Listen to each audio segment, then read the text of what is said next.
Captain Sarah Chen stood on the bridge of the space station Unity, watching the stars through the massive viewing window. It was a peaceful Tuesday morning in 2157 when everything changed for humanity. The communication console suddenly lit up with signals unlike anything Earth had ever received. "Captain, we're getting a transmission," said Lieutenant Kim from the communication station. His voice was shaky. It's not from Earth." Sarah walked over quickly. For months, Earth scientists had been testing their first faster-than-light communication system. They had sent simple messages into space hoping to contact other worlds. Now it seemed someone had answered. "Put it through," Sarah ordered. The main screen flickered and then showed something that made everyone on the bridge gasp. A tall crystalline being appeared on screen. Its body looked like it was made of blue glass and its voice sounded like music mixed with metal. "Greetings, humans of Earth," the being said. "I am Ambassador Theorix of the Galactic Coalition. We have received your transmissions. It is time for Earth to join the greater galaxy." Sarah felt her heart racing, but she kept her voice steady. "This is Captain Sarah Chen of Earth's Unity Station. We welcome contact with your people." Theorix nodded slowly. "That is good.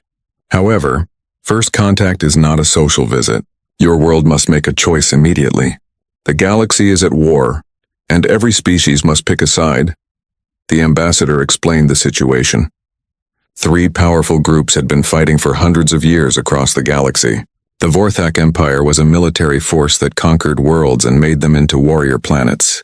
The Zelani Consortium was a business group that turned entire species into workers and traders.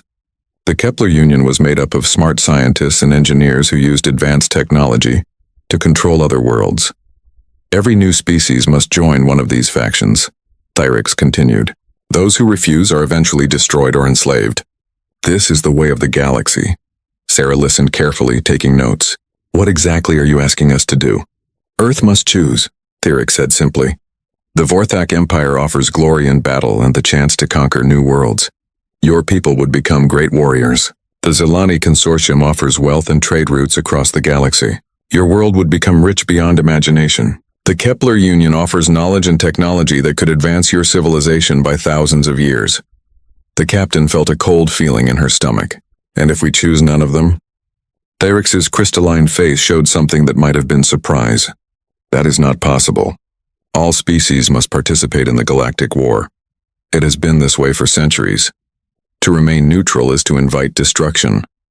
After the transmission ended, Sarah immediately contacted Earth. Within hours, she was speaking directly to President Maria Santos and the United Earth Council. The president was a calm woman who had helped end the last wars on Earth just 20 years earlier.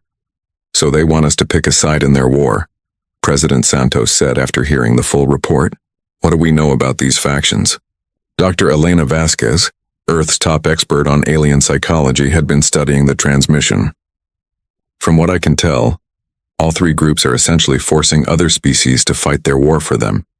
The Vorthak turn people into soldiers, the Zelani turn them into workers, and the Kepler Union turns them into researchers. None of them seem to care what the other species actually want." Over the next few weeks, representatives from all 3 factions visited Earth. The Vorthak sent General Crox, a huge creature that looked like a cross between a lizard and a tank. He spoke of honor in battle and the glory of conquest. "Humans show promise as warriors," General Crox growled during his meeting with the Earth Council. "Your history shows you understand conflict. Join us, and your children will become the greatest soldiers the galaxy has ever seen." The Zelani representative was Director Yenna, a smooth-talking being that changed colors as she spoke. She talked about wealth and prosperity. "Your planet has resources we need," Director Yenna said, her skin shifting from green to gold. "Join our consortium and every human will live in luxury. We will build great cities on your world and give your people access to markets across the galaxy." The Kepler Union sent Professor Zeld, a floating brain-like creature surrounded by mechanical arms. He offered knowledge and technology. "Your species shows scientific potential," Professor Zeld said, his mechanical voice echoing in the council chamber. "We can teach you to build ships that travel between stars in seconds, computers that think faster than any human mind, and weapons that can destroy entire solar systems." Each offer sounded amazing, but President Santos noticed something troubling. When she asked what would happen to Earth's independence, all 3 representatives gave similar answers. Independence is a primitive concept, General Crox had said. You will have the honor of serving the Empire. Your world will be much too valuable to manage itself, Director Yenna had explained. We will handle all major decisions for you. Individual planetary governance is inefficient, Professor Zeld had stated. The Union will guide your development. The Earth Council debated for days. Some members thought they should join the Kepler Union for the technology. Others believed the Zilani offered the safest path. A few even considered the Vorthak, thinking that military strength might protect Earth in the long run. But President Santos remembered the last great war on Earth. She had lost her brother in that conflict, and had spent her entire political career working for peace. She stood before the council and spoke quietly but firmly. 20 years ago, we nearly destroyed ourselves fighting each other, she said. We learned that war only brings more war. We built a peaceful world by refusing to let others drag us into their conflicts. Now these aliens want us to throw that away and fight their war instead. Dr. James Wheeler, Earth's top scientist, agreed. Every one of these factions is offering to make decisions for us. They're not asking for allies. They're looking for servants. Admiral Rebecca Torres, the head of Earth's Small Space Defense Force, had been studying the military reports. Their war has been going on for centuries. If we join any side, we'll be fighting forever. Our children will grow up as soldiers, workers, or researchers for alien masters. The vote was close but clear. Earth would remain neutral. When Ambassador Thyrix returned for Earth's answer, President Santos delivered it personally. We thank all three factions for their offers, but Earth chooses none of them. Humanity will remain neutral and continue developing on our own. Thyrix's crystalline form seemed to flicker with shock. This is impossible. No species has ever refused to join the war. Then we'll be the first, President Santos replied calmly. You do not understand, Thyrix said, his musical voice becoming harsh. Neutrality is not an option. The war will eventually reach your sector. Without allies, you will be defenseless. President Santos stood straight and looked directly at the alien ambassador. Then we'll defend ourselves. Humanity has had enough of war. Thyrix was silent for a long moment. Then he spoke slowly. I will report your decision to the factions. But I warn you, humans of Earth, the galaxy does not permit neutrality. You have made a dangerous choice. As Thyrix's ship left Earth's orbit, President Santos watched from her office window. She knew that their peaceful life was probably ending. But she also knew that some things were worth fighting for, and the right to choose their own path was one of them. Earth had spoken. Now they would have to live with the consequences. 5 years had passed since Earth rejected the alien factions, and humanity had used every day wisely. Dr. James Wheeler stood in his laboratory on Mars Colony, watching his latest fusion engine test. The blue flame burned steadily in the vacuum chamber, producing more power than anything Earth had built before. The output is incredible, said his assistant, Dr. Park. This engine could power a ship to the nearest star in just 3 months. Wheeler nodded, but his mind was on other things. Earth wasn't just building faster ships. They were preparing for war even though most people didn't realize it. Every new technology had two purposes: helping humanity grow and keeping humanity safe. Back on Earth, Dr. Yuki Tanaka was making her own breakthroughs. Her medical research had found ways to make humans stronger, faster, and able to heal more quickly. She told the public it was for colonists working in dangerous environments. She didn't mention that it would also help soldiers survive in battle. The new treatments are working perfectly, Dr. Tanaka reported to the Secret Defense Committee. Humans can now work in high gravity, survive in thin air, and recover from injuries twice as fast as before. Admiral Rebecca Torres listened to these reports in her office deep below Earth's surface. As head of the Space Defense Force, she knew the real situation. Earth was living on borrowed time. Show me the latest intelligence, she said to Captain Chen, who now worked as her intelligence chief. Sarah activated the holographic display. It showed a map of nearby space with red marks indicating battle zones. The war is getting worse. In the past year, 17 species have been completely enslaved. The Altarian Republic tried to stay neutral like us. The Vorthak Empire wiped out half their population and turned the rest into soldiers. Torres studied the map grimly. The red zones were getting closer to Earth. What about the refugees? 3 ships this month, Sarah replied. We're following protocol. Medical aid, supplies, then they move on to the outer colonies. But the stories they tell, The refugees had brought horrifying news. The war wasn't just about conquest anymore. The three factions were competing to see who could be most brutal. Entire planets were being strip-mined until they were lifeless rocks. Alien children were taken from their families and trained as soldiers before they could even walk. Some species had been genetically changed so much they couldn't survive without their masters. One refugee, a being called Kex from the Spiral Arm, had collapsed crying when he tried to describe what happened to his homeworld. "They didn't just defeat us," he had whispered. "They made us forget who we used to be." Torres had been using these intelligence reports to plan Earth's defense. The aliens built huge ships and fought in massive fleet battles. They expected their enemies to do the same. But humans had different ideas. "How many mosquito fighters do we have ready?" Torres asked. 4,000, Sarah replied. "They're small, fast, and almost impossible to detect.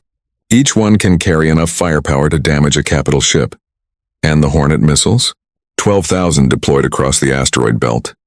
"They look like space rocks until they activate."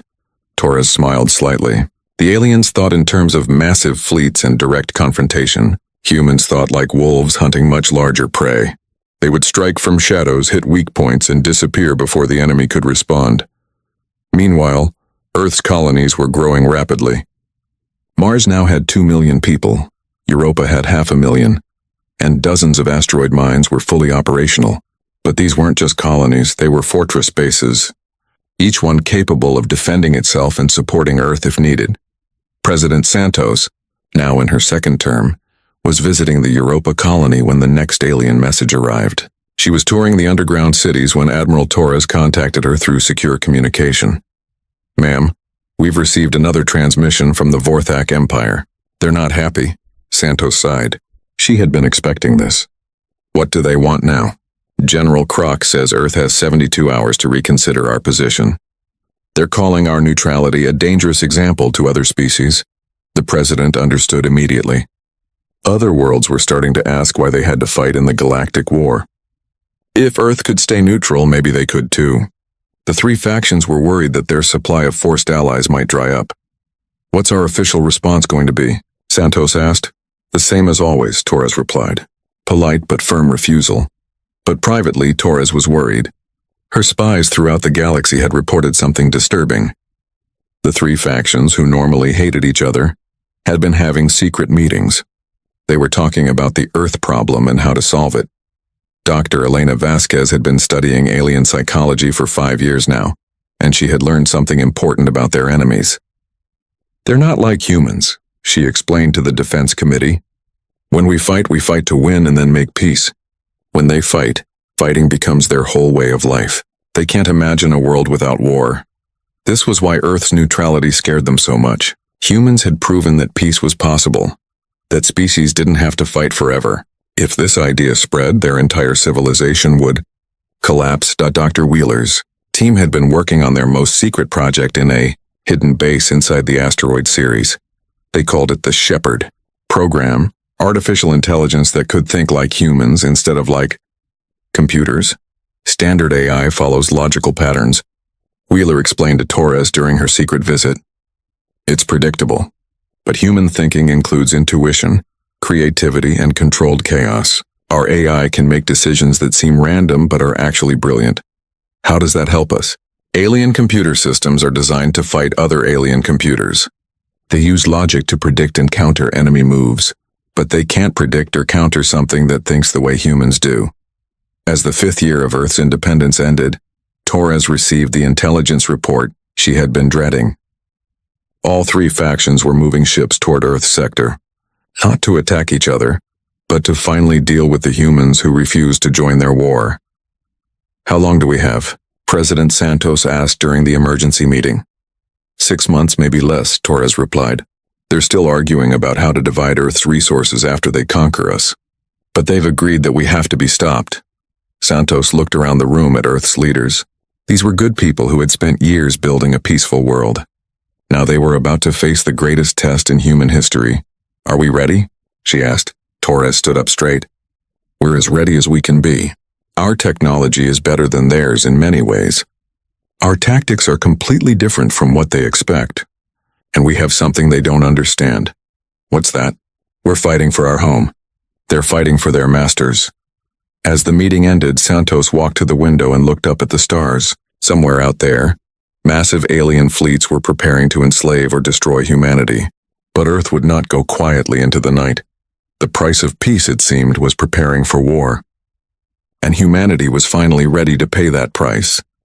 The emergency session of the United Earth Council was unlike any in human history. President Santos sat at the head of the table, looking at the faces of Earth's leaders. They had just received the most horrifying message their species had ever heard.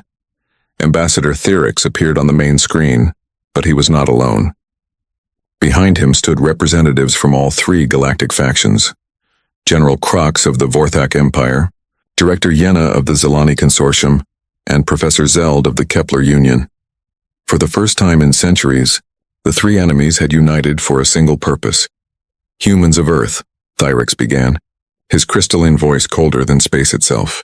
The three great powers of the galaxy have reached an agreement regarding your world.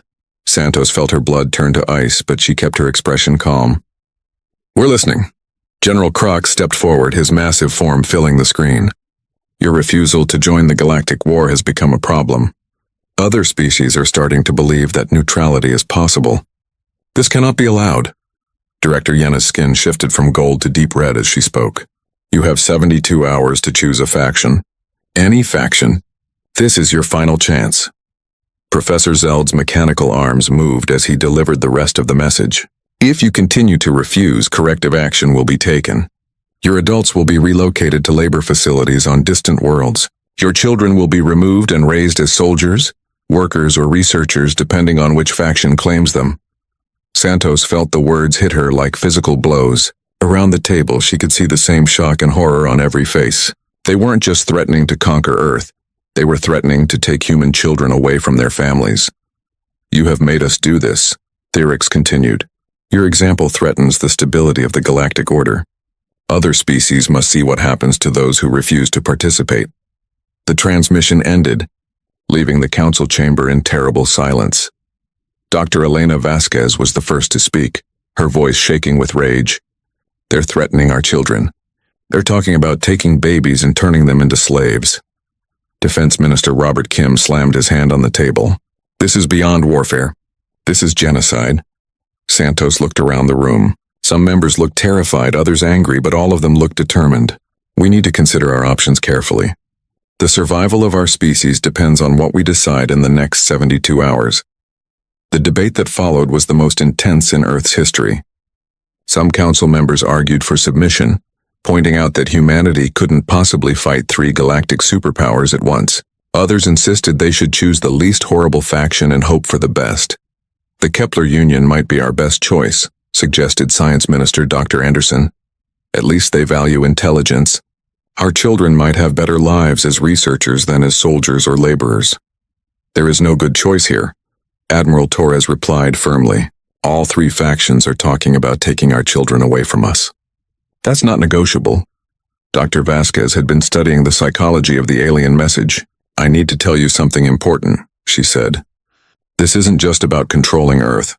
They chose the worst possible threat they could make. What do you mean? Santos asked. Taking children from their parents is something that every human culture considers the ultimate evil. They could have threatened to destroy our cities, kill our leaders, or enslave our adults. But they specifically chose to threaten our children. They want us to be so terrified that we'll surrender immediately. Dr. Wheeler, who had been silent until now, spoke up. They made a mistake. They don't understand humans at all. Explain, Santos said. In their cultures, individuals serve the group absolutely. Parents would give up their children if their leaders ordered it. They think we're the same way. They don't realize that threatening human children doesn't make us surrender. It makes us fight like cornered animals. Admiral Torres stood up and activated the tactical display. I've been preparing for this moment for 5 years. Yes, we can't win a conventional war against three galactic powers, but we don't fight conventional wars. The display showed Earth's defensive preparations, thousands of small, fast ships hidden throughout the solar system, weapon platforms disguised as asteroids, underground bases that could survive planetary bombardment, and most importantly, detailed intelligence about alien tactics and weaknesses. They're used to fighting each other, Torres explained. They use similar technologies and strategies. Massive fleets, direct confrontation, overwhelming firepower. They've never fought humans. What makes us different? Asked President Santos. Everything, Torres replied. We evolved as pack hunters. We work together instinctively. We're persistence predators. We never give up once we start hunting. And most importantly, we fight differently when our families are threatened. Dr. Tanaka had been running calculations on her tablet. The biological enhancements we've developed could give our people significant advantages. Humans can now survive in conditions that would kill most aliens. We can work longer, think faster, and recover from injuries more quickly. What about the Shepherd AI program? Santos asked. Dr. Wheeler nodded. It's ready. Our computers can think in ways that alien systems can't predict or counter. We can hack their networks, turn their own weapons against them, and coordinate attacks across the entire solar system. As the debate continued, one thing became clear. Every single council member, even those who had argued for surrender, agreed on one point. They would not let aliens take human children. President Santos called for a vote, but she already knew the result. The vote was unanimous. She stood up and looked at Earth's leaders, people who had dedicated their lives to peace and cooperation. Now they were about to declare war against most of the galaxy. We need to send our response, Santos said. What should we tell them? Admiral Torres spoke for everyone in the room. Tell them they picked the wrong enemy. The message that Earth broadcast to the three factions was short and direct. President Santos delivered it personally, standing in front of the United Earth flag. To the Vorthak Empire, the Zilani Consortium, and the Kepler Union, you have threatened our children. This is humanity's line in the sand. We will not negotiate.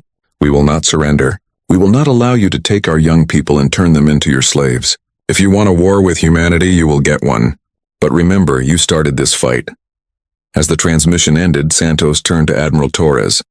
How long until they arrive? Our deep space sensors show their fleets are already moving. 2 weeks, maybe 3. Santos nodded and walked to the window. Outside, she could see people going about their daily lives, not yet knowing that their peaceful world was about to become a battlefield. But when they learned the truth, she knew exactly how they would react. Humanity had spent 5 years preparing for this moment, without realizing it.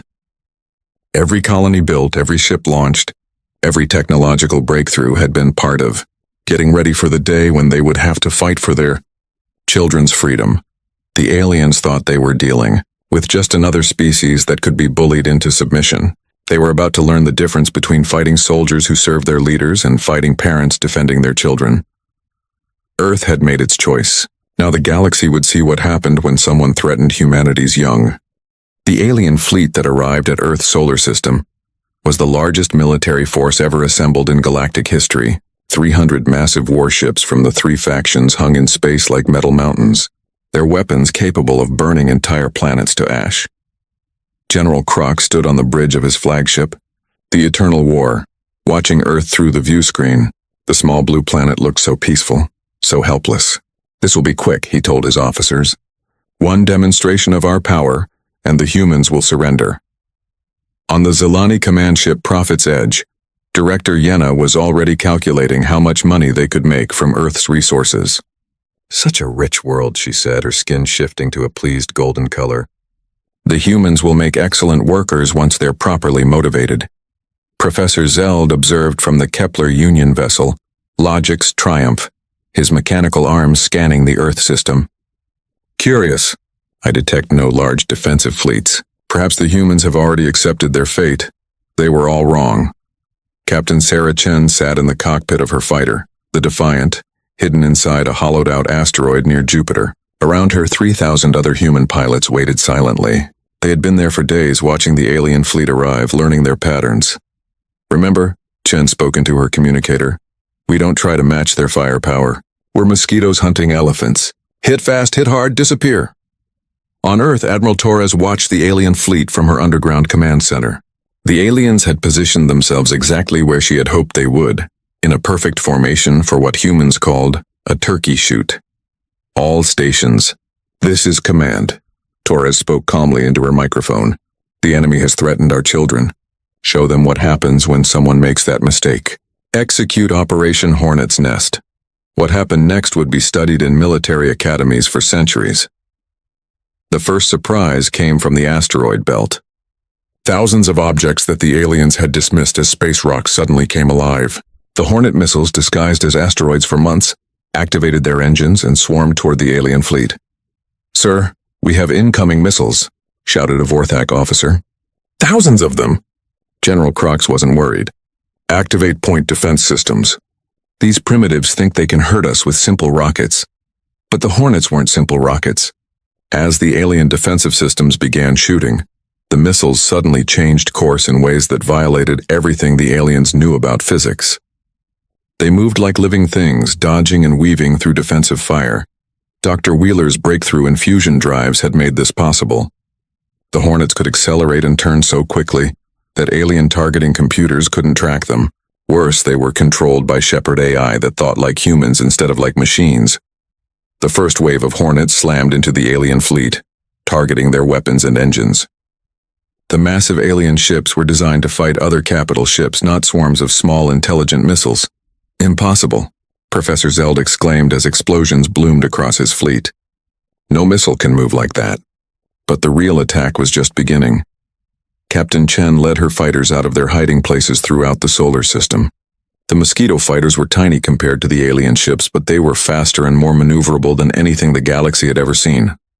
"All fighters, engage," Chen ordered. "Remember your targets: communication arrays, sensor clusters, and engines. Make them blind and deaf." The human fighters swarmed over the alien fleet like angry wasps. The aliens tried to shoot them down, but the fighters were enhanced with Dr. Tanaka's biotechnology. Human pilots could withstand G-forces that would kill most aliens, allowing them to make turns and accelerations that seemed impossible. Lieutenant Rodriguez pulled his fighter through a spiral that would have liquefied a Vorthak pilot, then fired a particle beam directly into a dreadnought's sensor array. "Target down!" "They can't see us coming from the port side." The aliens had never faced anything like this. Their massive guns couldn't track targets moving so fast and unpredictably. Their shields were designed to stop other capital ship weapons, not swarms of small craft attacking from every direction. But humanity's secret weapon wasn't just technology, it was psychology. Dr. Vasquez had spent years studying alien warfare, and she had discovered something crucial. Alien military thinking was rigid and hierarchical. When their commanders gave orders, subordinates followed them exactly, even if the situation changed. Human military thinking was different. Every pilot, every ship captain, every soldier was trained to adapt and improvise. When the situation changed, humans changed with it. "This is Defiant," Captain Chen radioed to her squadron. "The enemy flagship is trying to retreat behind that moon. Wong, take your group and cut them off. Miller, hit their engines before they can jump to hyperspace." The pilots immediately understood and adapted their attack.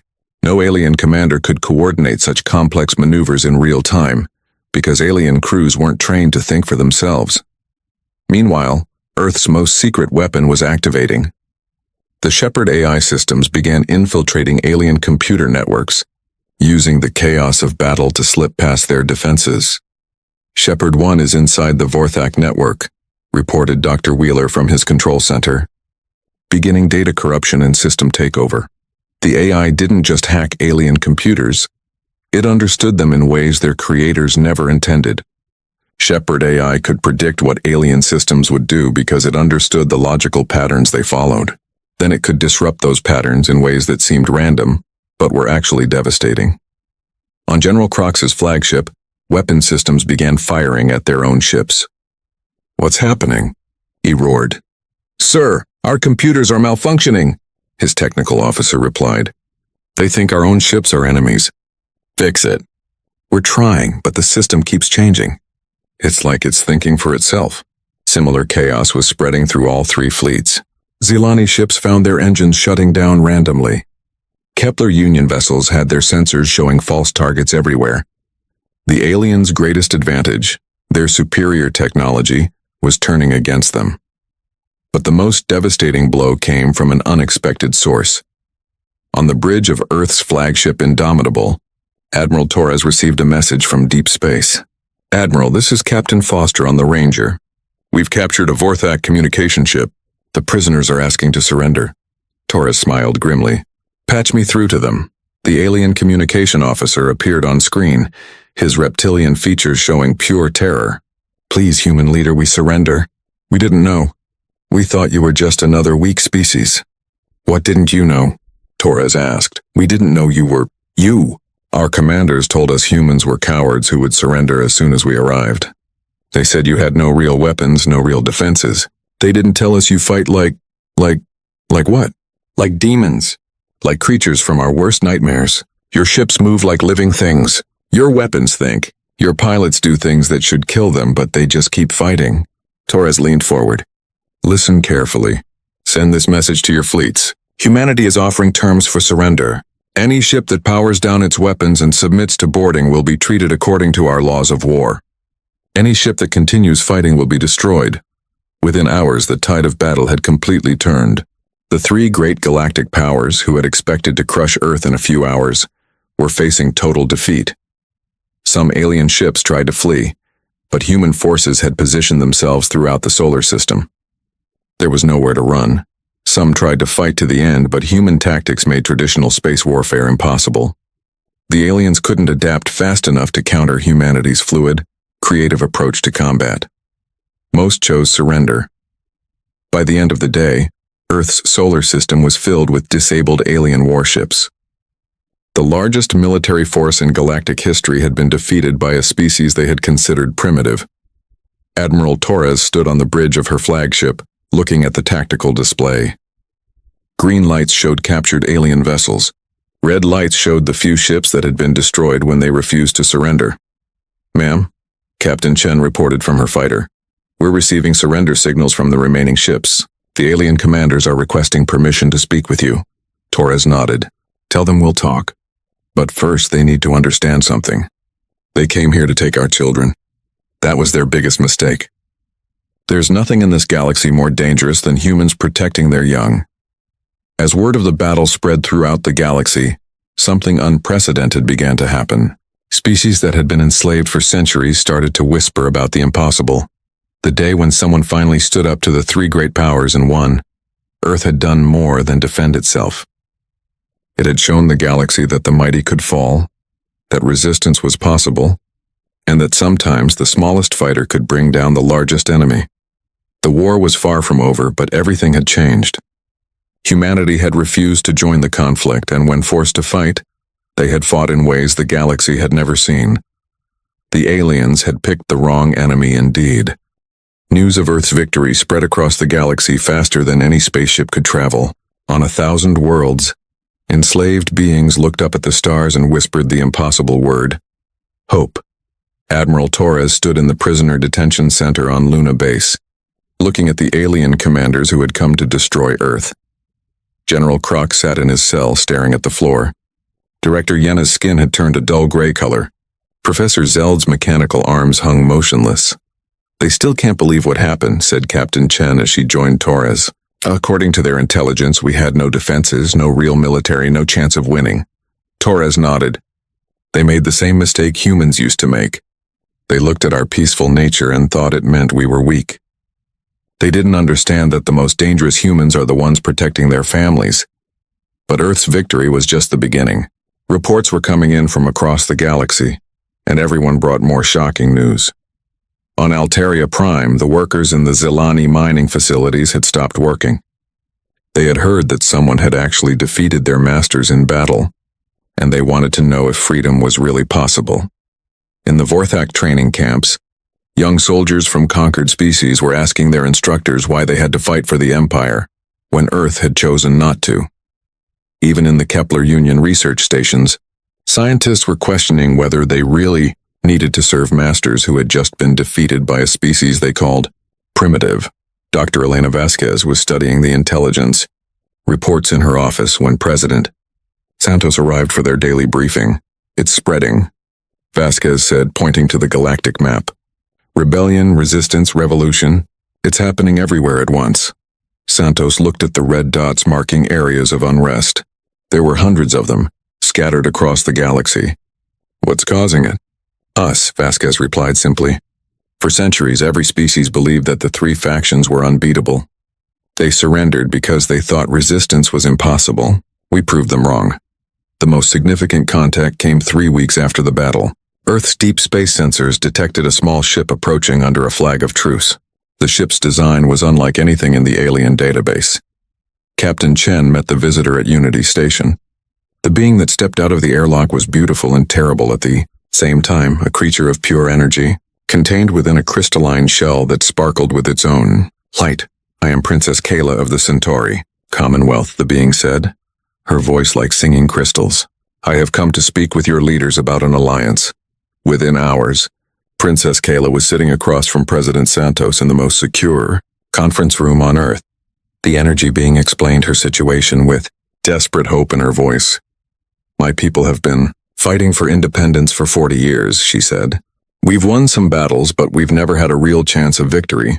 Until now, what's changed? Santos asked. You have. Your victory has inspired resistance movements across the galaxy. But more than that, you've shown us new ways to fight. Princess Kayla activated a holographic display showing the Centauri system. We've been using traditional warfare, ship against ship, army against army. We always lose because they have more ships and more soldiers. But your battle showed us something different. Admiral Torres leaned forward. You want to learn our tactics? Yes, but more than that, we want to coordinate with you. There are 12 major resistance movements ready to strike, but we need someone to help us work together. Over the following weeks, Earth became the center of something unprecedented, a galaxy-wide rebellion against the 3 factions. Princess Kayla brought representatives from the Centauri Commonwealth, the Free Andromedans, the Spiral Arm Liberation Front, and 9 other resistance groups. They met in secret on a small asteroid base to plan the largest coordinated military action in galactic history. Dr. Wheeler demonstrated the Shepard AI system to the alien rebels. Your enemies expect logical, predictable attacks, he explained. But this AI thinks like humans. It can coordinate complex operations across multiple star systems while adapting to changing conditions in real time. The aliens were amazed. Our computers can only follow pre-programmed instructions, said Commander Vex of the Andromedan Resistance. They can't improvise or adapt the way the system can. Admiral Torres presented what she called the Terran Doctrine, humanity's approach to asymmetrical warfare. Don't try to match their strength. Use your enemy's size against them. Hit their supply lines, turn their technology against them, and make them fight your war instead of their war. The rebellion began 6 months after Earth's victory. Coordinated strikes hit Vorthak supply depots, Zelani trade routes, and Kepler Union research stations across 40 star systems simultaneously. But this wasn't just about military tactics. The rebels had learned humanity's most important lesson. They were fighting for their homes and families, not for conquest or glory. On Alteria Prime, the mining workers didn't just stop working. They took control of the facilities and began producing weapons for the rebellion instead of wealth for their masters. In the Vorthak military academies, young soldiers from conquered species turned their weapons on their instructors and declared their worlds free. The Kepler Union research stations found their own scientists joining the rebellion, using their knowledge to help the resistance instead of their oppressors. The 3 factions tried to respond, but they faced a problem they had never encountered before. For centuries, they had fought each other using similar tactics and technologies. Now they were fighting enemies who used completely different approaches, coordinated by human AI systems they couldn't understand or predict. The decisive battle came above Earth itself. Exactly 1 year after the first alien ultimatum, the 3 factions had gathered their remaining fleets for a final attack on the rebellion's center. But when they arrived at Earth, they found something that shocked them to their core. The planet was defended not just by human ships, but by vessels from dozens of species, Centauri energy fighters, Andromedan stealth cruisers, Altarian converted mining ships, and many others. Admiral Torres stood on the bridge of the Indomitable, now flagship of the Galactic Liberation Fleet. Around her, alien officers worked alongside humans, all of them united by a common cause. This is Admiral Torres of Earth to all faction fleets, she broadcast on all frequencies. You are outnumbered, outgunned, and out of time. Your enslaved worlds have risen against you. Your own people are joining the rebellion. This is your last chance to surrender. The response came from General Krog, who had somehow escaped from Luna Base and retaken command of a Vorthak fleet.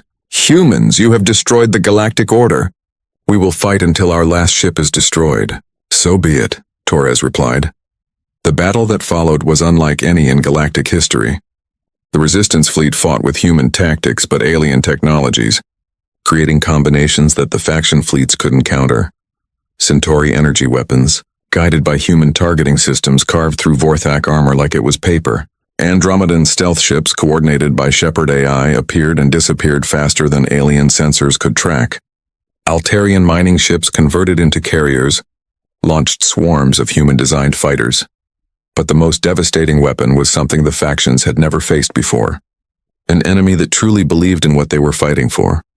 The rebellion wasn't fighting for conquest or wealth or power. They were fighting for the right to choose their own future, to raise their children in freedom, to live without fear. Within hours, the faction fleets were in full retreat. The galactic war that had raged for centuries was finally ending. 3 months later, Ambassador Thyrix returned to Earth, but not as a representative of the factions. The crystalline being now spoke for a coalition of former faction worlds that wanted to negotiate peace. "The 3 factions have agreed to a ceasefire," Thyrix announced to the United Earth Council. "They request that Earth mediate a peace treaty." President Santos, now recognized as the leader of the Galactic Rebellion, stood before representatives from 50 different species attending via quantum communication. "Peace was always possible," she said simply. "You just had to want it more than you wanted to win." The Treaty of Terra was signed 6 months later. It dissolved the 3 factions and created the Galactic Cooperative, a democratic confederation where no single power could dominate others. Earth became the neutral capital of this new government, with humans serving as peacekeepers and mediators throughout the galaxy. Dr. Wheeler's final research log summed up the whole amazing story. The aliens said neutrality was impossible. They were wrong. What was impossible was staying neutral once they threatened our children. Humanity doesn't start fights, but we finish them. Years later, human ships bearing the emblem of the Galactic Cooperative could be seen throughout the galaxy, helping to maintain the peace that Earth's refusal to fight had ultimately created. And on every ship, in every human colony, in every school where human children learned about their history, there was a simple plaque with 5 words that reminded everyone what happened when someone made the mistake of threatening humanity's young. Never again. Thank you for watching and comment for next part.